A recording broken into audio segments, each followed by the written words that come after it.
Hello everyone, welcome to சாம் சமையல். இந்த வீடியோவில் நெல்லிக்காய் ஊறுகாய் எப்படி பண்ணுறதுன்னு பார்க்கலாம். இந்த நெல்லிக்காய் ஊறுகாய் கிட்டத்தட்ட ஒரு வாரம் வரைக்கும் கெட்டு போகாமல் இருக்கும். இந்த சுவையான நெல்லிக்காய் ஊறுகாய் எப்படி பண்ணுறதுன்னு பார்க்கலாம். நெல்லிக்காய் ஊறுகாய் பண்ணுறதுக்கு முதல்ல நெல்லிக்காயை வேக வச்சு எடுத்துக்கலாம். பேனில் நெல்லிக்காயை வேக வைக்கிறதுக்கு தேவையான அளவு தண்ணீர் சேர்த்துக்கோங்க. அடுத்ததாக இதில் நெல்லிக்காய் சேர்த்துக்கலாம். நான் 15 நெல்லிக்காய் எடுத்திருக்கேன்.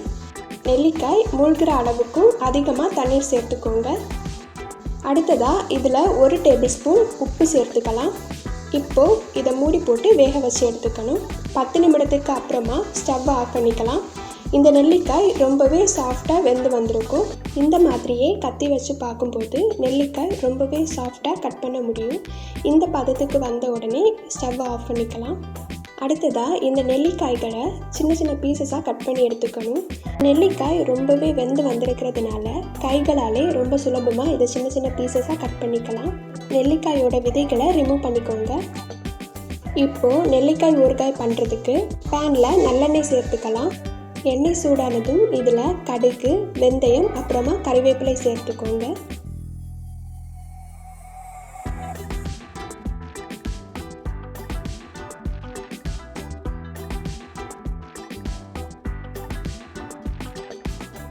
வெந்தயம், கறிவேப்பிலை எல்லாமே கொஞ்சமாக வதங்கினதுக்கு அப்புறமா இதில் பூண்டு, அப்புறமா பச்சை மிளகாய் சேர்த்து வதக்கி எடுத்துக்கலாம். பச்சை மிளகாய் காரத்துக்கு ஏற்ப சேர்த்துக்கோங்க.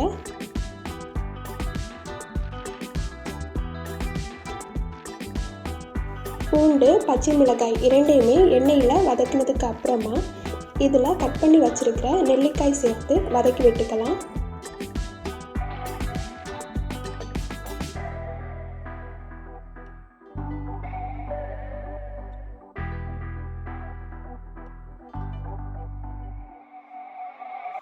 அடுத்ததாக இதில் 1 டேபிள் ஸ்பூன் அளவுக்கு பெருங்காயத்தூள் சேர்த்துக்கணும். நெல்லிக்காயை 2 நிமிடம் வதக்கி விட்டுக்கோங்க. 2 நிமிடத்துக்கு அப்புறமா இதில் மசாலா சேர்த்துக்கலாம். நான் 2 டேபிள் ஸ்பூன் அளவுக்கு மிளகாய்த்தூள் சேர்த்துக்கிறேன். ஏற்கனவே பச்சை மிளகாய் சேர்த்துருக்கிறதுனால இதில் காரம் கொஞ்சமாக அதிகமாக இருக்கும். இந்த அளவுக்கு காரம் வேண்டாம் அப்படின்னா 1 டேபிள் ஸ்பூன் அளவுக்கு மிளகாய்த்தூள் சேர்த்துக்கோங்க. கூடவே 1 டேபிள் ஸ்பூன் அளவுக்கு மஞ்சள் தூள் சேர்த்து இதை கலந்து விட்டுக்கலாம்.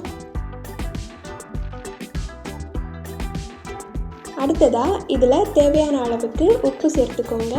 நான் 2 டேபிள் ஸ்பூன் அளவுக்கு உப்பு சேர்த்துருக்கேன்.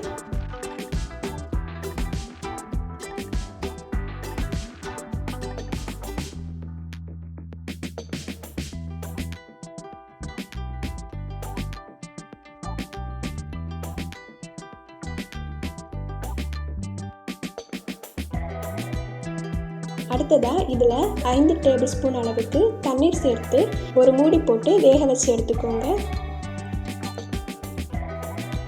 1 நிமிடத்துக்கு அப்புறமா மூடியை ஓப்பன் பண்ணிக்கலாம்.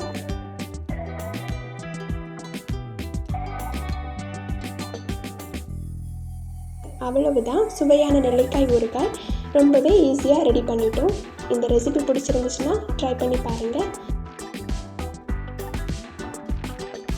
இந்த வீடியோ பிடிச்சிருந்துச்சுன்னா லைக் பண்ணுங்கள், ஷேர் பண்ணுங்கள், அண்ட் இந்த சேனலை சப்ஸ்கிரைப் பண்ணுங்கள். தேங்க்ஸ் ஃபார் வாட்சிங்.